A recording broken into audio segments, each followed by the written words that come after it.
وہ مسلم میں نہیں آتا، ایک صحابی حضور کو وضو کروایا کرتے تھے، سیدنا ربیہ رضی اللہ تعالیٰ عنہ، سمندر رحمت جوش میں آپ فرمایا سل ربیہ، ربیہ مانگ کیا مانگتا ہے؟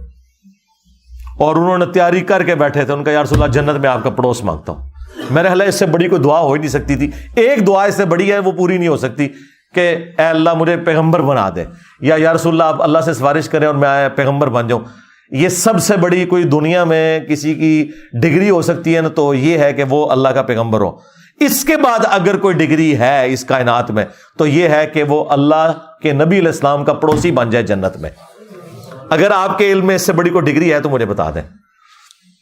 تو نبی علیہ السلام نے فرمایا پھر کثرت سجود سے میری مدد کر، یعنی تو بھی یہ نہیں ہے کہ بھائی میں خالی دعاؤں ہی کراں گا، جو کچھ بھی ہے تیرے محبوب کی امت سے کثرت سجود سے میری مدد کر، یعنی فرض تو نے پڑھنے ہی پڑھنے ہیں، اس کے علاوہ بھی نفلی باتوں میں ہمیشگی کر۔ میں پھر سفارش کروں گا کہ یہ بڑا لائق اسٹوڈنٹ ہے میرا، تو اے اللہ تو اس کو پڑوسی کر دے میرا جنت میں، کثرت سجود سے میری مدد کر۔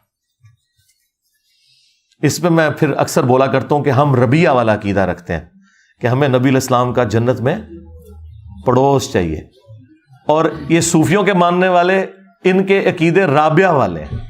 اور رابعہ جو ہے نا وہ ایک عورت تھی نا، ادھی کلندری کہتے ہیں یہ اس کو، کیونکہ عورت ہی کہتے ہیں ادھا کلندر سن ہو، 2.5 کلندر ہوئے نا، یہ ادھے کلندر سن۔ تو یہ رابعہ ایک عورت تھی، یہ تابعین کے دور کے اندر، بلکہ تبع تابعین کے دور میں آلموسٹ۔ تو اس کے بارے میں کہتے ہیں ایک ہاتھ میں اس کے آگ تھی اور ایک میں پانی، اور اس نے کہا میں آگ سے جنت کو جا کے جلا دوں گی اور پانی سے جہنم کو بجھا دوں گی تاکہ لوگ اللہ کی محبت میں اس کی عبادت کریں۔ اور لوگ تلے کہتے ہیں سبحان اللہ، لعنت اللہ ہے تواڈے عقیدے دے ہوتے ہوئے۔ کیا یہ جنت کی لالچ شیطان نے دیا یا اللہ نے؟ جنت اللہ کی رحمت کا مقام نہیں ہے؟ کیا اللہ کے رحمت کے مقام کی اس طرح توہین کرنا کہ میں اسے آگ لگا دوں گا؟ تو انہوں تو کسی نے کھنگڑ نہیں دینا، آگ لگ دی ہے انج۔ کیا یہ اللہ کی توہین نہیں ہے؟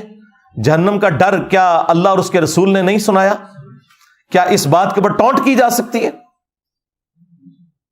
جعلی عقیدے۔ قرآن میں تو سورہ سجدہ میں ہے کہ ہمارے نیک بندے وہ ہیں کہ جو خوف اور طمع دونوں کے ساتھ اللہ کو پکارتے ہیں، انہیں خوف بھی ہے آخرت کے دن کا اور جنت کی لالچ بھی ہے۔ یہ لالچ کوئی بری نہیں ہے، یہ وہ نہیں ہے جو لالچ بری بلا ہے، نہیں، یہ لالچ وہ ہے کہ جو ہر مسلمان کو کرنی چاہیے، کیونکہ قیامت کے دن جنت کا حصول اس لیے بھی ضروری ہے کہ رسول اللہ بھی جنت میں ہوں گے، اور اللہ کا دیدار جو سب سے بڑی نعمت ہے وہ بھی جنت میں ملے گی، اس کے لیے جنت جانا ضروری ہے۔